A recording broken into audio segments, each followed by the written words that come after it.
Cantemos juntos. Ven y adoremos al Rey. Ven a postrarte ante Él. Grandes sus obras. Mira lo que hace el Señor. Mira cuán grande es su amor. Grandes sus obras.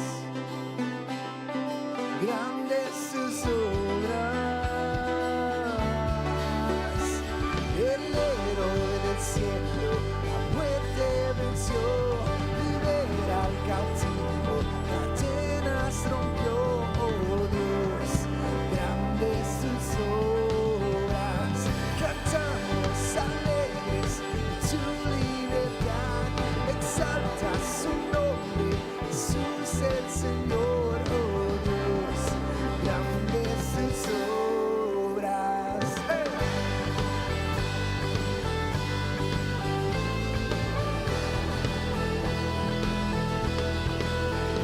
En las pruebas tú has sido fiel, tú serás hoy por siempre fiel.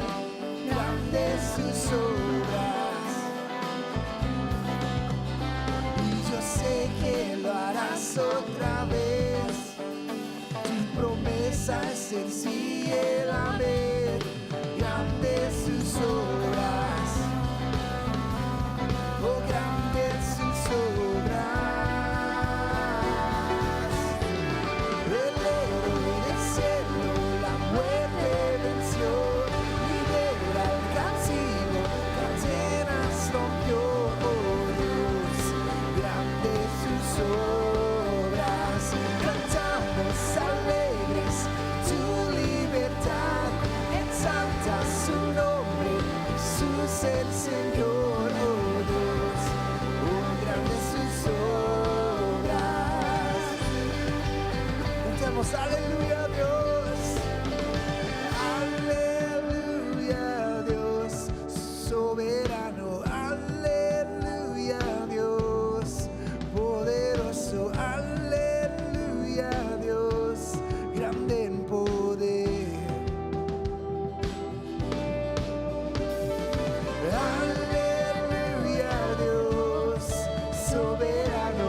Aleluya a Dios, poderoso. Aleluya a Dios, grande en poder, grande en poder. El héroe del cielo la muerte venció.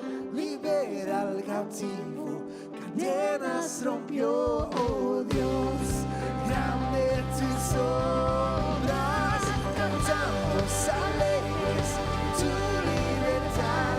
Exalta su nombre, Jesús el Señor. Oh Dios, grande tus obras. Oh grande tus obras. Oh grande tus obras.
Nuestro sermón en el día de hoy yo lo he titulado Ambos lejos de casa. Y ese título obedece a que esta serie se llama Regresando a casa, y desde el desalojo que sufrió el ser humano en el jardín del Edén, hemos venido viendo cómo el plan de redención de Dios tiene el propósito de dirigirnos a todos aquellos que somos llamados por la gracia de Dios a la casa del Padre.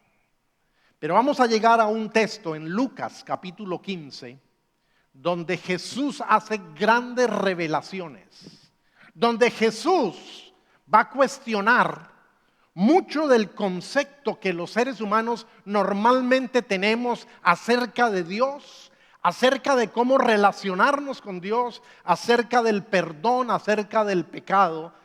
Todo eso Jesús lo va a cuestionar en esta parábola. Así que acompáñame leyendo. Este es un buen ejercicio porque normalmente no usamos tantos versículos bíblicos en una sola lectura, en un solo sermón. Pero esta es una parábola un poquito extensa, así que es un buen ejercicio para mantenernos disciplinados, enfocados, disfrutando del contenido de la Biblia. Léala saboreándola y entendiéndola bien. Versículo 11 hasta el 32. Un hombre tenía 2 hijos, continuó Jesús. El menor de ellos dijo a su padre: papá, dame lo que me toca de la herencia. Así que el padre repartió sus bienes entre los 2.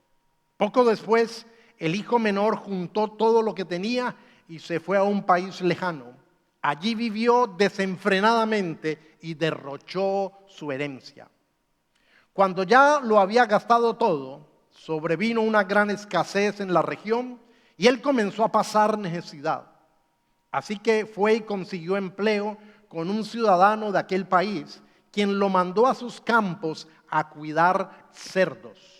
Esto era un trabajo detestable para un judío. Un judío no hacía esto porque el cerdo es un animal considerado impuro, inmundo, y cuidar cerdos era lo más bajo en el escalafón. Tanta hambre tenía que hubiera querido llenarse el estómago con la comida que daban a los cerdos, pero aún así nadie le daba nada. Por fin recapacitó y se dijo: ¿cuántos jornaleros de mi padre tienen comida de sobra y yo aquí me muero de hambre? Me levantaré e iré a mi padre y le diré: papá, he pecado contra el cielo y contra ti. Ya no merezco que se me llame tu hijo. Trátame como si fuera uno de tus jornaleros. Así que emprendió el viaje y se fue a su padre. Todavía estaba lejos cuando su padre lo vio y se compadeció de él. Salió corriendo a su encuentro, lo abrazó y lo besó. El joven le dijo: papá, he pecado contra el cielo y contra ti, ya no merezco que se me llame tu hijo. Pero el padre ordenó a sus siervos: pronto, traigan la mejor ropa para vestirlo. Pónganle también un anillo en el dedo y sandalias en los pies. Traigan el ternero más gordo y mátenlo para celebrar un banquete, porque este hijo mío estaba muerto, pero ahora ha vuelto a la vida. Se había perdido, pero ha sido hallado. Así que empezaron a hacer fiesta. Mientras tanto, el hijo mayor estaba en el campo. Al volver, cuando se acercó a la casa, oyó que había música y danza. Entonces llamó a uno de los siervos y le preguntó qué pasaba. Tu hermano ha llegado, le respondió, y tu papá ha matado el ternero más gordo porque lo ha recobrado sano y salvo. Indignado, el hermano mayor se negó a entrar. Así que su padre salió a suplicarle que lo hiciera. Pero él contestó: fíjate, ¿cuántos años te he servido sin desobedecer jamás tus órdenes? Y ni un cabrito me has dado para celebrar una fiesta con mis amigos. Pero ahora llega ese hijo tuyo que ha despifarrado tu fortuna con prostitutas y tú mandas matar en su honor el ternero más gordo. Hijo mío, le dijo su padre, tú siempre estás conmigo y todo lo que tengo es tuyo. Pero teníamos que hacer fiesta y alegrarnos porque este hermano tuyo estaba muerto, pero ahora ha vuelto a la vida. Se había perdido, pero ya lo hemos encontrado. Muy posiblemente usted conoce este relato de la Biblia como la parábola del hijo pródigo. Pero ese es un mal título, porque Jesús está hablando aquí de dos hijos y no de un solo hijo. Normalmente cuando leemos este texto o cuando hemos escuchado alguna explicación de este pasaje, nos hemos concentrado en el hijo menor. Es más, nos hemos imaginado que el relato de Jesús fue tan conmovedor que nos imaginamos a los oyentes originales, los que estaban allí presencialmente escuchando a Jesús, nos imaginamos que están conmovidos con lágrimas en los ojos. Pero no fue así. Nos vamos a dar cuenta por el contexto que muchos de los que escucharon esta parábola quedaron enojados, incómodos y ofendidos. Veamos un poquito eso, porque es que Jesús aquí está hablando de dos maneras clásicas, típicas, en que los seres humanos estamos apartados de Dios o que nos apartamos de Dios. Si usted mira el comienzo de este capítulo 15, usted se da cuenta cuál es la audiencia que está escuchando esta parábola. Y se va a encontrar que hay dos tipos de audiencia. El contexto nos revela eso. Dice el versículo 1 y el versículo 2 dice: se acercaban a Jesús todos los publicanos y pecadores para oírlo. Había un grupo de personas que estaba interesada en escuchar a Jesús. Y los fariseos y los escribas murmuraban diciendo: este recibe a los pecadores y come con ellos. Pero había otro grupo de personas que estaba criticando, en desacuerdo con la actitud y comportamiento de Jesús. Los publicanos pecadores motivados a escuchar. Los fariseos y escribas incómodos, murmurando, diciendo: lo que Jesús hace está mal hecho. Recibe a estos pecadores. Es más, comparte con ellos. Seguramente la enseñanza de Jesús no es verdadera porque no les declara la verdad acerca del pecado. Y Jesús utiliza esta parábola, no fue la única. Jesús habló de otras dos parábolas y luego llegó a esta tercera parábola y utiliza a los dos hijos para identificar a estos dos grupos de oyentes. Los publicanos y pecadores son los que se identifican con el hijo menor, que están comprometidos con una vida inmoral. Son personas alejadas de la práctica y de las creencias religiosas. Este grupo de personas, publicanos y pecadores, no cumplían con las leyes morales, no cumplían ni siquiera con las normas de pureza ceremonial. Eran como el hijo menor de la parábola, que de alguna manera dejaron su casa porque rompieron con la moralidad que la sociedad de esa época aceptaba. El otro grupo, los fariseos y los escribas, son como el hijo mayor, el que se quedó en casa. Son personas apegadas a la tradición, son personas que se consideran buenas, son personas que se consideran de buena moral, son personas que están profundamente comprometidas con sus creencias. El problema es que Jesús frecuentemente le dijo a ese grupo, representados aquí entre fariseos y escribas, representados por el hijo mayor, Jesús les dijo: ese otro grupo despreciable para ustedes, los publicanos y pecadores, van delante de ustedes al reino de Dios. Entonces no es raro que estos fariseos y escribas estén incómodos y que se ofendan también por lo que Jesús va a decir en esta parábola.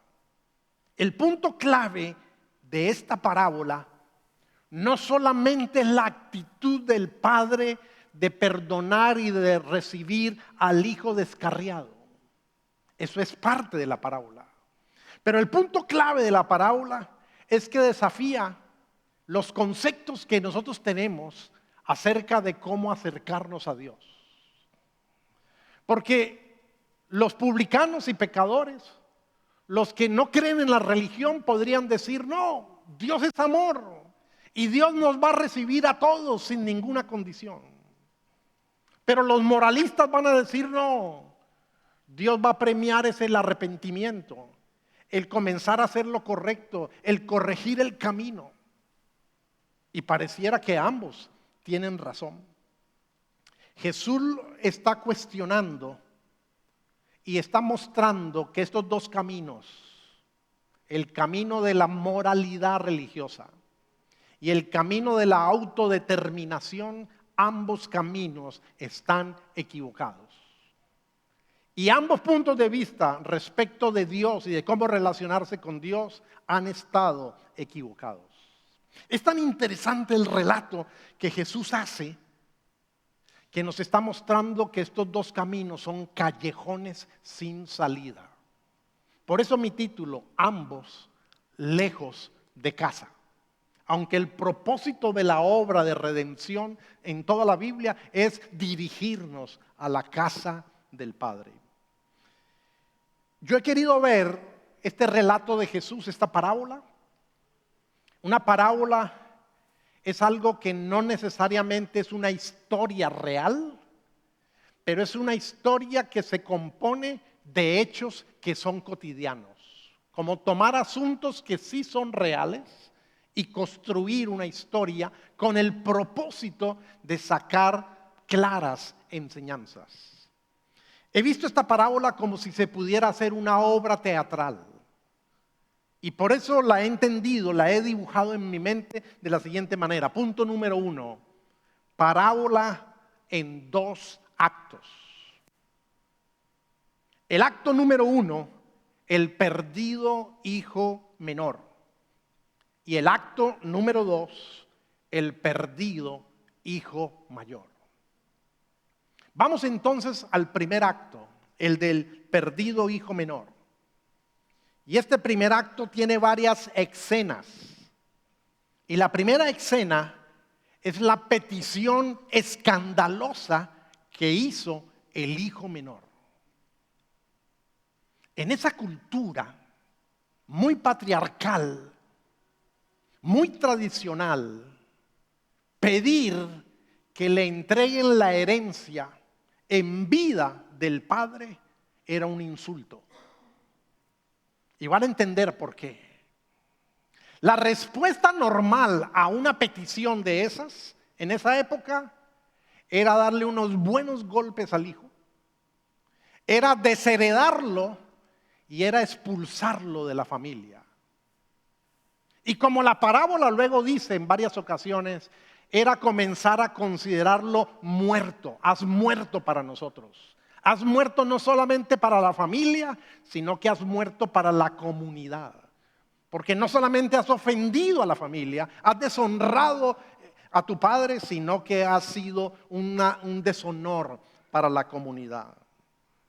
Pero la respuesta del padre en esta parábola, que representa a Dios, es totalmente sorprendente.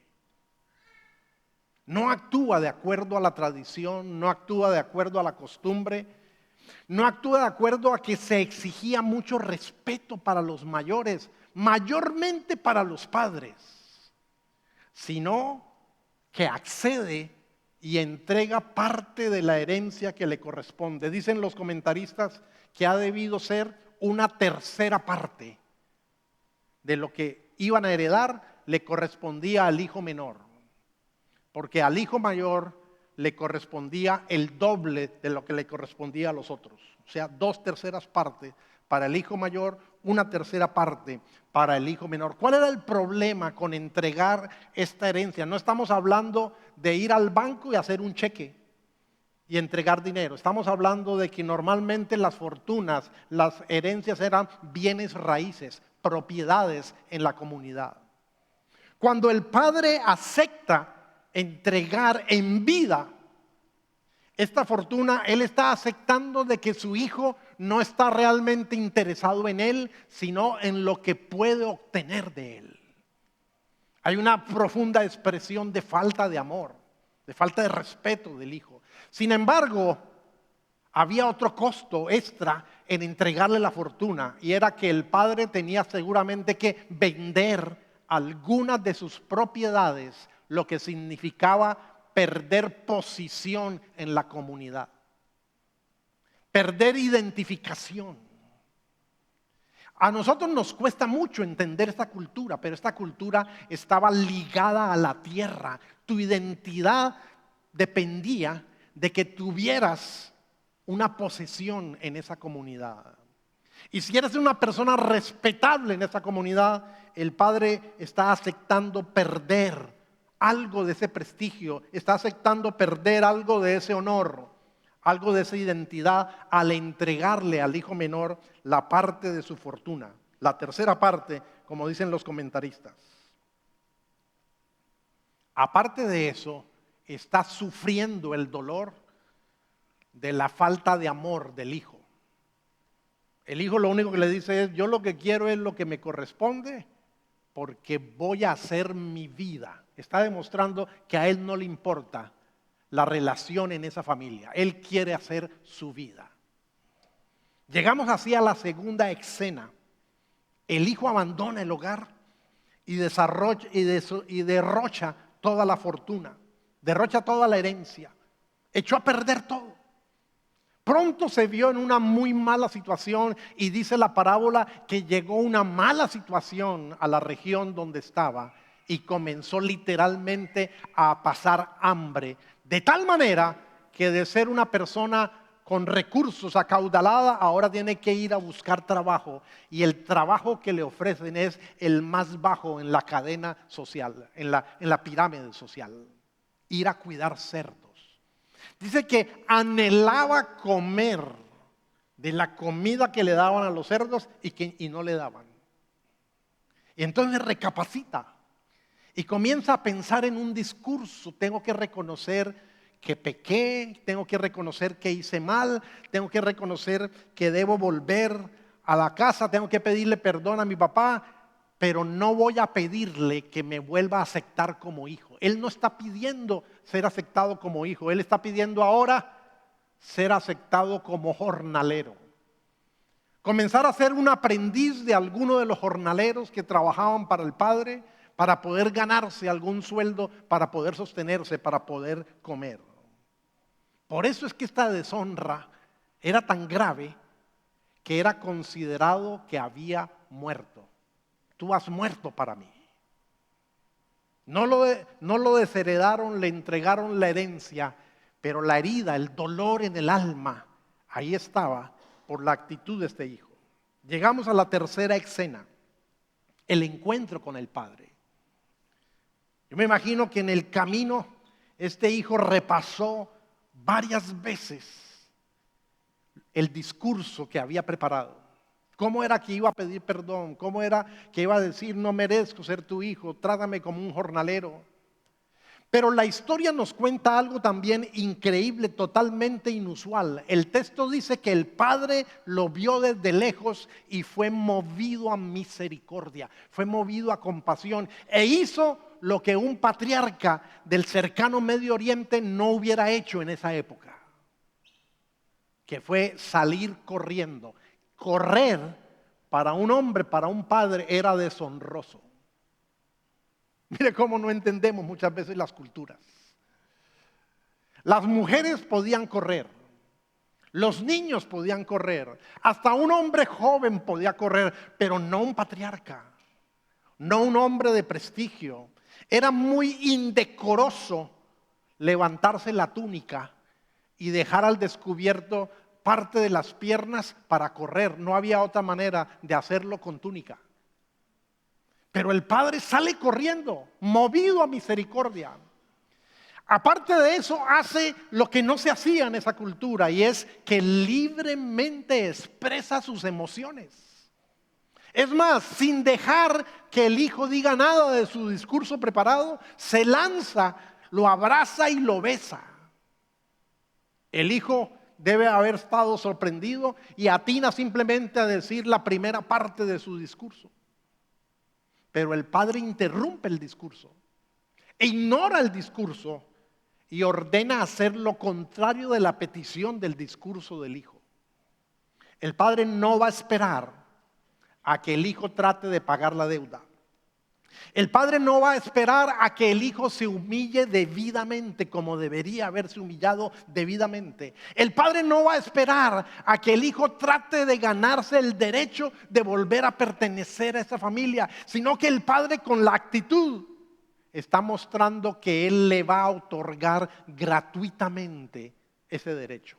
Simplemente lo va a recibir, lo abraza, lo besa, ordena vestirlo, ordena calzarlo, ordena honrarlo con el anillo y ordena matar el becerro más gordo, que era costosísimo. Se había criado ese animal, lo habían cuidado para una ocasión demasiado especial. No va a esperar a que el hijo trate de ganarse el derecho del perdón, sino que le va a brindar un perdón gratuito, incondicional. Jesús nos está mostrando con esta parábola que el amor y la aceptación que Dios ofrece son absolutamente gratuitos. Pero normalmente, en la explicación de esta parábola, los predicadores se detienen allí y hablan del perdón gratuito y hablan del arrepentimiento y se quedan allí, pero olvidan el contexto. Esta parábola se originó por la murmuración de los fariseos y escribas. Esta parábola tiene otro acto que nos muestra la verdad del evangelio completa. Porque si nos detenemos allí, solamente tendríamos el primer acto, que habla de gracia. Este primer acto habla de amor, de perdón incondicional. Y eso es una verdad grandísima en el evangelio. Pero hay un segundo acto. Y el segundo acto nos va a mostrar que alguien tiene que pagar por esa gracia incondicional. Que hay un costo. Aunque al hijo se le ofrece perdón y aceptación gratuita, alguien está pagando por eso. Y esa es la verdad balance del evangelio. El segundo acto nos está mostrando el alto precio de la gracia y el verdadero punto culminante de esta historia. Por eso vamos al acto número 2, el perdido hijo mayor. Pude dividirlo también en algunas escenas. Escena número 1, el hijo mayor se niega a entrar. Él está obedientemente trabajando en la labor del campo. Viene de su arduo trabajo y cuando se acerca a la casa oye música, danza, pregunta a un criado, ¿qué está pasando? Y curiosamente el criado, lengua suelta, ahí mismo dice, mandó a matar el becerro gordo. Porque tu hermano ha llegado y está contento porque lo encontró sano y salvo. Y entonces él se niega a entrar. Esta es la primera escena de este segundo acto. El hijo mayor se niega. Está dando un voto público de su enojo. Está dando un voto público de su desacuerdo. Está dando un voto público de su desconfianza de la manera como el padre está procediendo. Al no entrar en esa fiesta, está mostrando su desacuerdo. Esta era la oportunidad ahora para el hijo mayor también deshonrar al padre. Este es el momento, esta es la ocasión para mostrar los motivos ocultos de su obediencia y de su moralidad. Este era el momento adecuado para desnudar el verdadero interior que había detrás de esa fachada de equilibrio, detrás de esa fachada de obediencia y de arduo trabajo. Había motivos ocultos, equivocados, que tampoco eran amor hacia el Padre. Así llegamos a la escena número 2. Y aunque el padre sale a rogarle, dice esta versión, La pregunta en la escena número 2 es, ¿por qué está tan enojado el hijo mayor? A pesar de que el padre le está rogando, él está especialmente enojado porque es que el costo de volver a recibir al hijo menor es demasiado alto. No es el becerro, no es el ternero el verdadero costo. Aunque él dice eso, a mí que te he obedecido y he trabajado arduamente, ni un cabrito me has dado para hacer una fiesta con mis amigos. Pero llega ese hijo tuyo, él no dice mi hermano. Y en esta cultura, el hermano mayor también tenía la responsabilidad de velar por los otros hermanos. Si hubiera esperado en esta cultura que el hermano mayor hubiera ido a buscar al hermano menor, pero no lo hizo. Llega ese hijo tuyo, ese perdido, ese que ha vivido despifarrando. El problema es que el becerro gordo no era tan costoso como volver a aceptarlo en la familia, porque al volver a aceptarlo, la fortuna había sido disminuida en 1/3 que el hijo menor había despifarrado, pero ahora al aceptarlo nuevamente como hijo y como heredero, lo que quedaba había que volver a partirlo y 1/3 nuevamente le pertenecía ahora al hijo menor. El costo es muy alto para el hermano mayor, pero el costo es muy alto sobre todo para el padre. Pero el hermano mayor se siente irritado porque él considera que él ha hecho lo suficiente para merecerse esa herencia. Él considera que a él han debido consultarle sobre esta decisión. Aquí está el motivo oculto de la obediencia y de la moralidad de este hombre. Tener derecho a ser tratado bien. ¿Cuántas personas quieren no pecar, no por amor a Dios, no por convicción de que lo que Dios dice es verdad, sino simplemente para que no les vaya mal?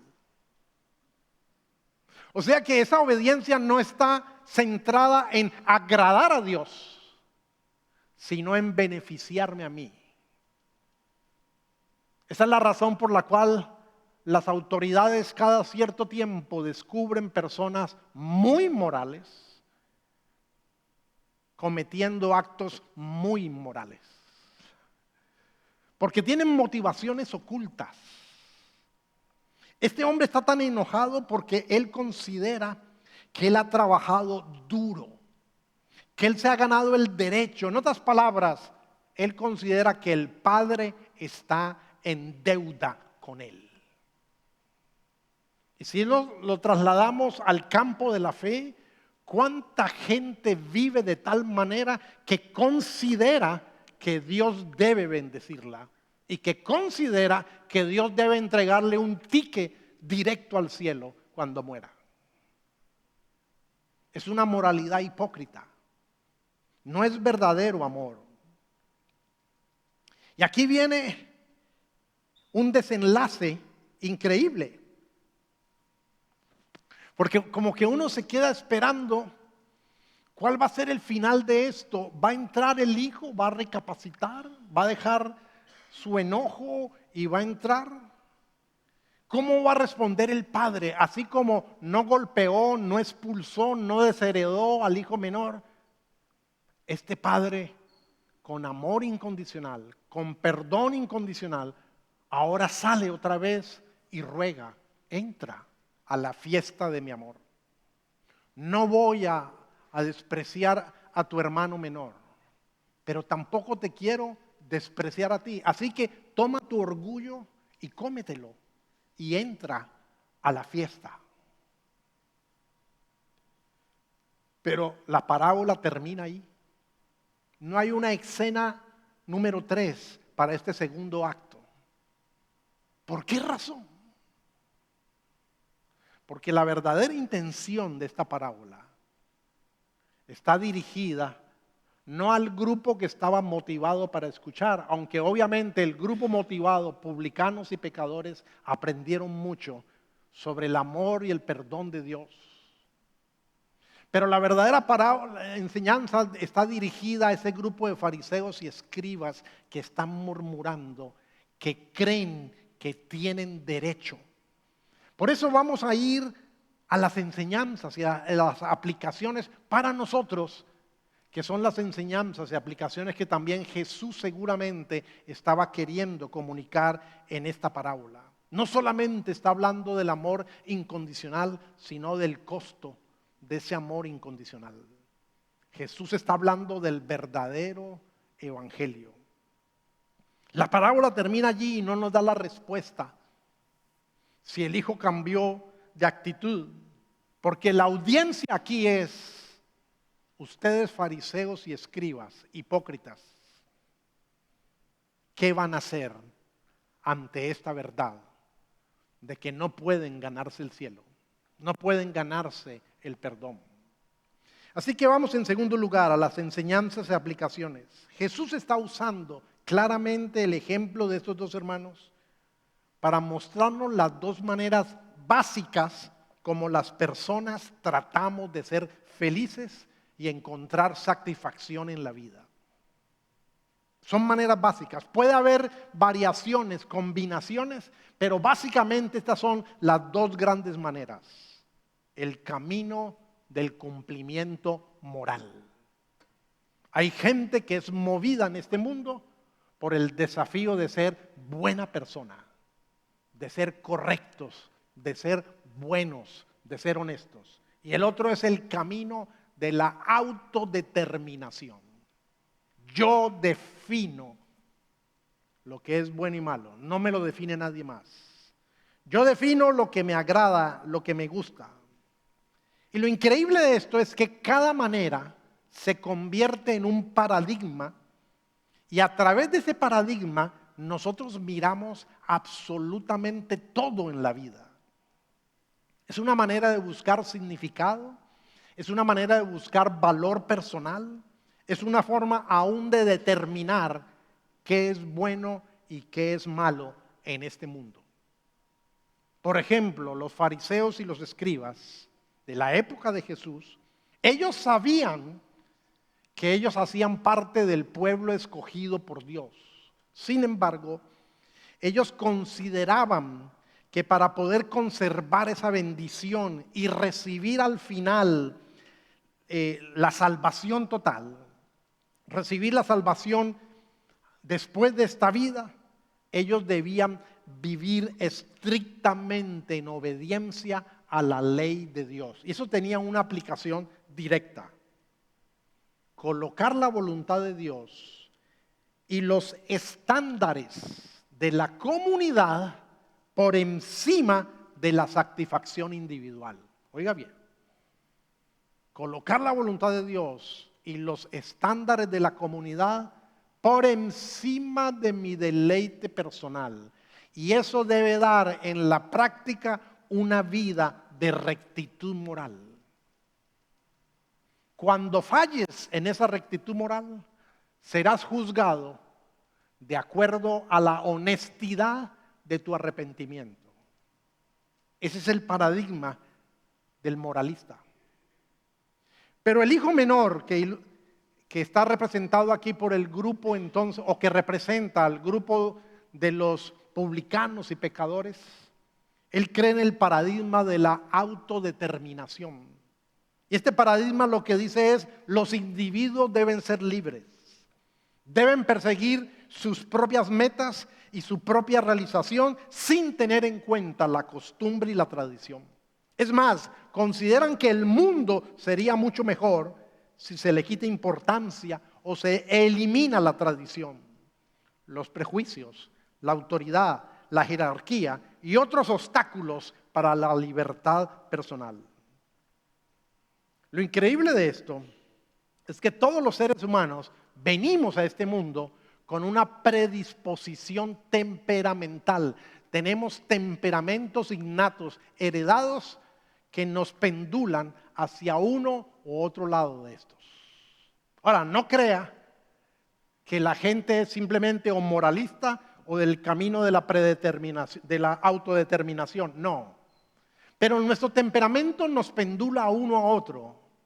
Pero en las diferentes fases de nuestra vida, hay veces vamos de un punto a otro. Usted encuentra que hay gente que ha sido muy liberal y que ahora se ha vuelto muy legalista, muy ortodoxa. O hay gente muy ortodoxa que ahora se ha vuelto muy liberal. Pero también usted encuentra, por los motivos ocultos, que hay personas que combinan estos dos paradigmas en sus diferentes áreas de la vida.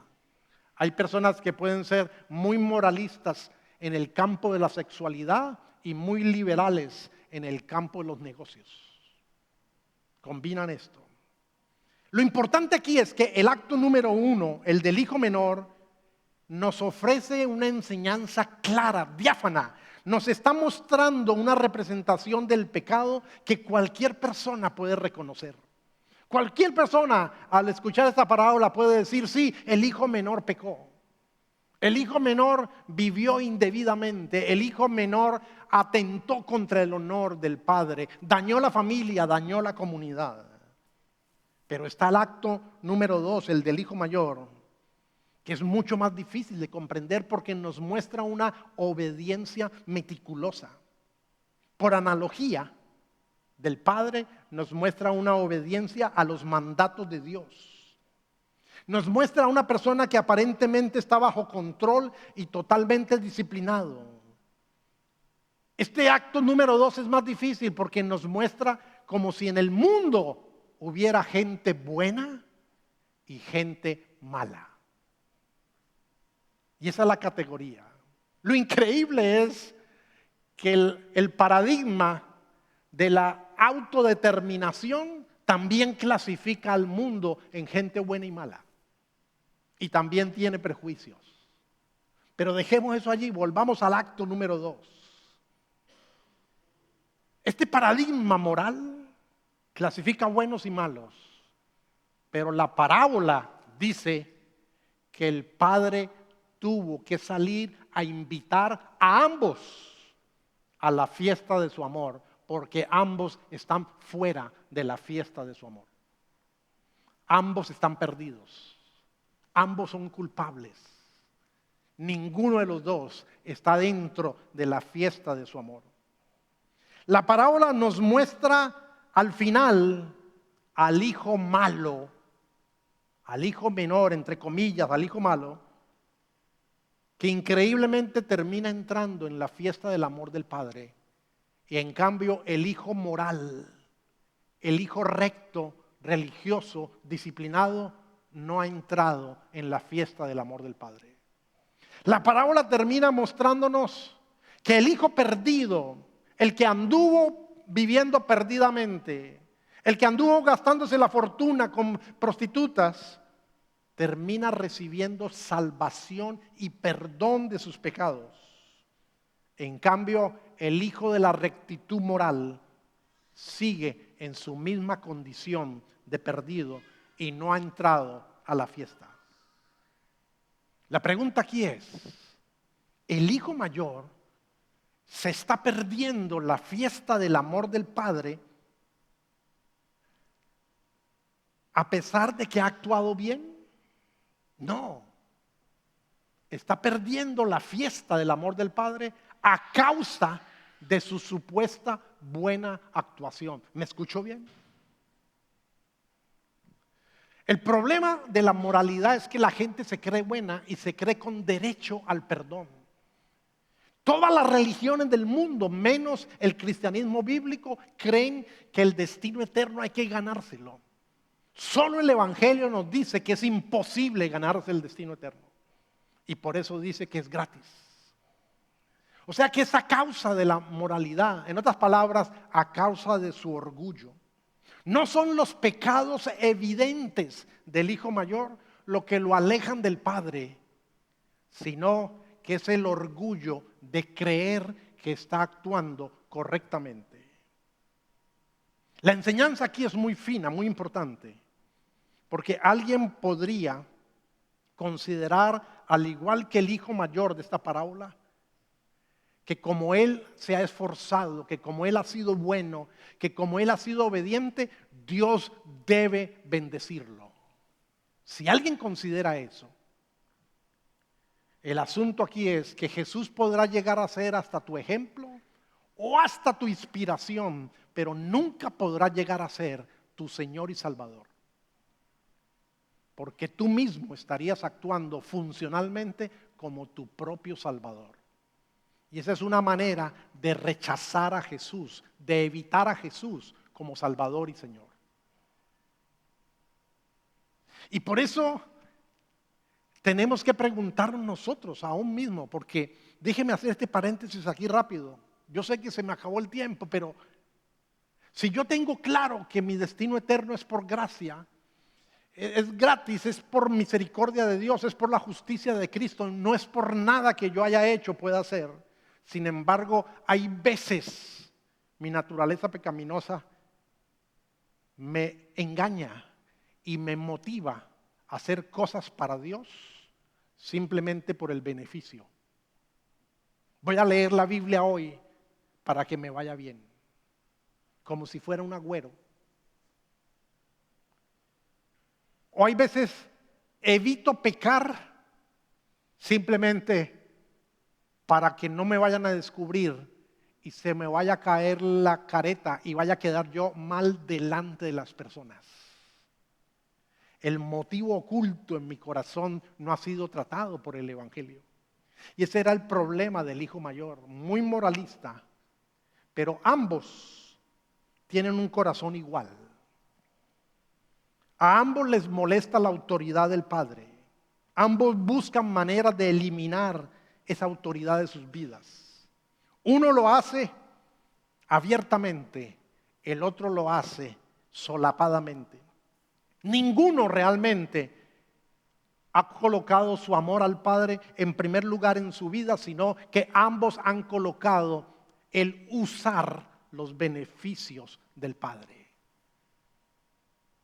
Significa que te puedes alejar de Dios rompiendo abiertamente las reglas o tratando de cumplirlas con motivaciones equivocadas. Si ven lo fino de esto, termino de la siguiente manera. La mayoría de la gente piensa que pecado es incumplir las normas de Dios. Y aunque no es menos que eso, es mucho más que eso.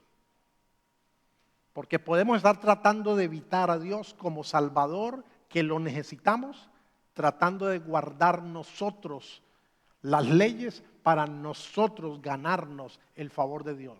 Déjeme decirle esto. Cómo tú te sientes y cómo tú practicas honestamente la confesión de pecado. Yo he escuchado y he visto a muchos cristianos en la confesión de pecado, no simplemente reconociendo su pecado y culpa, sino tratando de ganarse el perdón. Y en la confesión de pecado tú no te ganas el perdón, porque el perdón fue ganado por la cruz de Cristo. Pero ahí nos asalta esto. Así que la gente religiosa y de buena moral puede estar evitando a Jesús como Salvador y Señor, igual que lo hizo el hijo menor de la parábola, que dice que no cree en Dios y que no cree en las reglas. Y el hijo menor no es tan abierto, no es tan libre, porque él también considera que el problema en el mundo son los moralistas y también etiqueta a las personas. El evangelio es una cosa distinta. El evangelio no es moralidad o inmoralidad. El evangelio no es simplemente ser bueno o malo. El evangelio no es simplemente absolutismo o relativismo. El evangelio es algo grandiosamente diferente, porque el evangelio es gracia y verdad. El evangelio es misericordia y justicia. En Lucas 18:14, Jesús dijo, les digo que no se está refiriendo a esta parábola, sino a otra persona. Les digo que y no aquel volvió a su casa justificado ante Dios. Pues todo el que a sí mismo se enaltece será humillado, y el que se humilla será enaltecido. Así que la gracia de Dios, cuando alcanza a una persona, esa gracia le hace entender la verdad. ¿Y cuál es la verdad que nos hace entender el Evangelio? La verdad de lo santo que es Dios y perfecto que es Dios. Jesús hecho hombre, es Dios hecho hombre, que vivió una vida sin pecado, pero también nos hace entender que no somos ni morales ni verdaderamente libres, que simplemente somos hipócritas y egoístas, que hemos estado buscando nuestro beneficio y hemos estado persiguiendo lo nuestro. Hemos estado buscando simplemente nuestro bienestar, pero cuando esa gracia de Dios alcanza a esa persona y le revela esa verdad y le muestra esa justicia, esa persona es traída en genuino arrepentimiento. El arrepentimiento del hijo menor no es mérito de él, es mérito de la gracia de Dios. Pero la falta de arrepentimiento del hijo mayor es responsabilidad del hijo mayor, porque no ha renunciado a su orgullo y por eso no puede vivir lo que dice el Salmo 138:6, porque Jehová es excelso y atiende al humilde, mas al altivo mira de lejos. Santiago 4:6, pero él da mayor gracia, por esto dice, Dios resiste a los soberbios y da gracia a los humildes. Así que el Evangelio se trata de perdón, aceptación, obtención de la vida eterna en forma gratuita, y es redundante decir en forma gratuita porque eso es gracia de Dios. Eso es gratis para cada uno que es llamado al arrepentimiento, por el llamado al Evangelio. Es gratis para el pecador, pero a un muy alto costo que fue pagado y mostrado en la parábola por Dios. Dios es representado en la parábola por el Padre y el Padre es el que está pagando el costo por ambos hijos.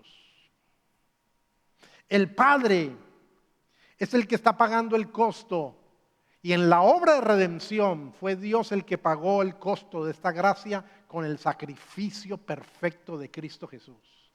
Nunca pecó, mas murió como el peor de los pecadores.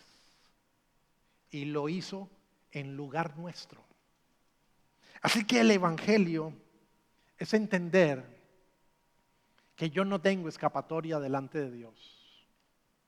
O soy moralista, o soy de la autodeterminación, pero a la luz del Evangelio, lo que soy es pecador, culpable, egoísta y profundamente necesitado de esa gracia y misericordia. Me encanta esta parábola que dice que el Padre lo vio de lejos y fue movido a misericordia.